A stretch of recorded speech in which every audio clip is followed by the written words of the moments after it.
So I just want to take a minute to explain to you how to use the Airbrush PSI rangefinder.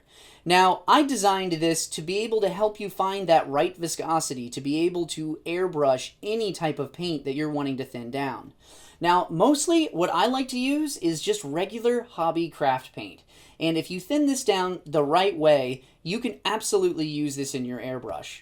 And this also applies to just regular dropper bottles or any other type of specialty or, really nice paints. You can thin those down. So like I also have some golden paint that I've thinned down and used this, and it works great.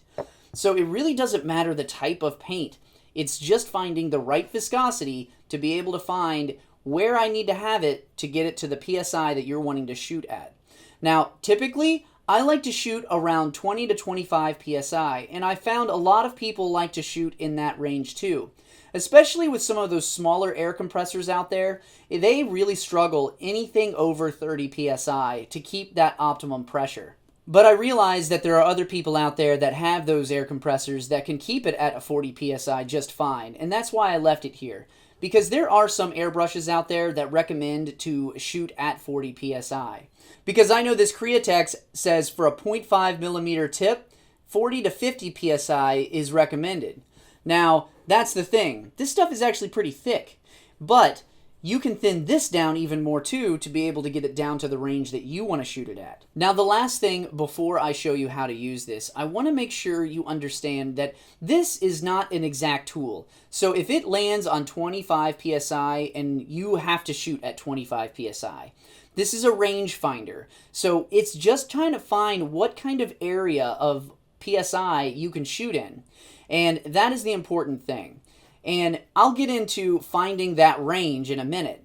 But it's really one of those things that you might find that maybe if you shoot just a little bit lower, it works for you. Or maybe if you shoot just a little bit higher than what the rangefinder finds for you, it's going to work great. And it's all dependent on paints. That's why this is a range, because it depends on your paints, and it also depends on the airbrush that you're using. And one more thing, I just want to make sure that you understand that the cloth bag that this came with is actually to protect this. Because if you look, the front is smooth, and the back is actually where I engraved it. Now, you don't want to be putting anything on the back side of this. You only want to be putting the paint on the front side.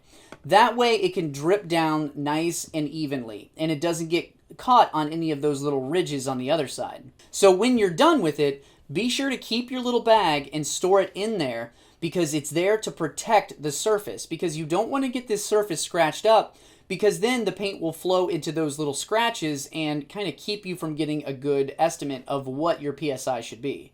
So I'm going to go ahead and take some of this Award Blue from Apple Barrel and just put it in my little shot glass here. And you can add as much paint as you want, as you think you're going to use for your airbrush. I'm just adding a little bit here. Then I've also got some distilled water in another pipette. And I'm just going to go ahead and add some water to this. And I found that using a shot glass and a metal stir stick is great, because you can keep using these over and over and you don't have that much waste. Because I used to use these little medicine cups and also like little wooden stir sticks, but I just found out I was using way too much, and now I only need a shot glass and a stir stick and it all wipes out clean. Okay, so now I've got my paint all mixed up, and I think it's about at the right viscosity. So all I'm going to do is take my pipette and I'm going to squeeze and then suck up some paint. And there we go. Now, the other thing that is really important, you do not want bubbles when you're putting it on your rangefinder. Because I've found usually the first time you actually squeeze, you're going to get a bubble. So it's good to squeeze just a little bit back into your paint cup that you're mixing in. So let's set that aside. Now, the first thing you need to decide is what nozzle size is your airbrush. Are you going to be using a 0.3 or a 0.5 nozzle size? Then once you've selected that, you go over and then you see how many drops you add. So if I'm using a 0.5 nozzle size, I'm going to use 3 drops and I'm going to hold it for 5 seconds. So let's go ahead and act like I'm using a 0.5. And I'm going to add 3 drops right here. 1, 2, 3. Now the other thing is I'm going to put just a little bit of the blue straight from the bottle right here. Now the thing about this is it doesn't really drip the same, so I've kind of got to eyeball it to show you. There we go. So I'm going to go ahead and hold this vertically for 5 seconds. 1, 2, 3, 4, and 5. So now we can see what our paint did. This paint that was thinned down came all the way down to, it looks like maybe about 23 PSI. It's right in the middle. Then this one didn't even come down to the 40 PSI. So that's important to be able to understand, like, this is not thinned, this is thinned. And this is hitting the target zone to be able to get it somewhere in this range. That way you can airbrush this beautifully using anywhere from 20 to 25 PSI. And even when it hits in the middle, like, you could go down to 20 PSI or you could add just a few more drops.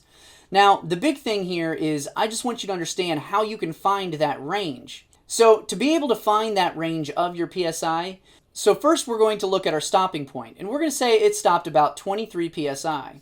Then our range will end at plus 10 PSI from the place we stopped. So 23 PSI plus 10 is 33 PSI. So anywhere between there. But typically if it's like that, I'll just hit it about 25 PSI and just turn it down just a little bit and we'll see how that goes. But that's the thing. This is only an estimate. Like, you need to still adjust your pressure to see what sprays beautifully for you. Because you might find that, okay, at my stopping point, I always need to go about 3 or 4 above that PSI, and then it's going to be beautiful for me. But this tool is really just to help you kind of get a general idea of where your PSI should be for your airbrush. And also to help you know, do I have the right viscosity for my paint? And that is the big thing. I know a lot of people say you want it the consistency of skim milk, but I don't keep skim milk beside me when I'm mixing paint. And being able to tell that, that's never worked for me, and I've never understood that. I always figured there's got to be a way for us to actually measure it and figure out how we can get the right PSI. And that is what I've kind of come up with here. So this tool should help you get at least close to a target range to find that proper PSI for your paints and airbrush. Now this is the great thing about the rangefinder. Once you're done, be sure to clean it right after you've actually used it. So I'm going to go ahead and just take a paper towel and wipe this away. And that's it. That's all you have to do. So just keep taking that same paper towel, and I'm just still wiping. And just trying to keep getting a clean spot and wipe more. And there we go. So I just took a paper towel, cleaned it off, and you could also run this along with water. But don't use any cleaners like Windex or anything like that. You just want to use regular water. And that's it. So once you're done, all you want to do is put this right back in your little sleeve, close that up, and then you're good to go for next time. Now the other thing I'll say is when you've got your pipette, you can actually clean it. So all you got to do is just get some clean water and you just kind of swish it around there. And I like to take my finger over it and kind of shake it up. And then squeeze it out again. But you can just get the water in there, kind of shake it around, and just by swishing it back and forth and changing out your water a couple times, you can get this clean all the way again, and it'll be ready for its next use. Because you can get quite a few uses from these pipettes. And as long as you clean it while it's wet, if you just let it set there, it'll dry up, and then it's pretty much ruined and you're going to have to throw it out. And you can also pick up a big pack of these on Amazon for pretty cheap. Just search for pipettes.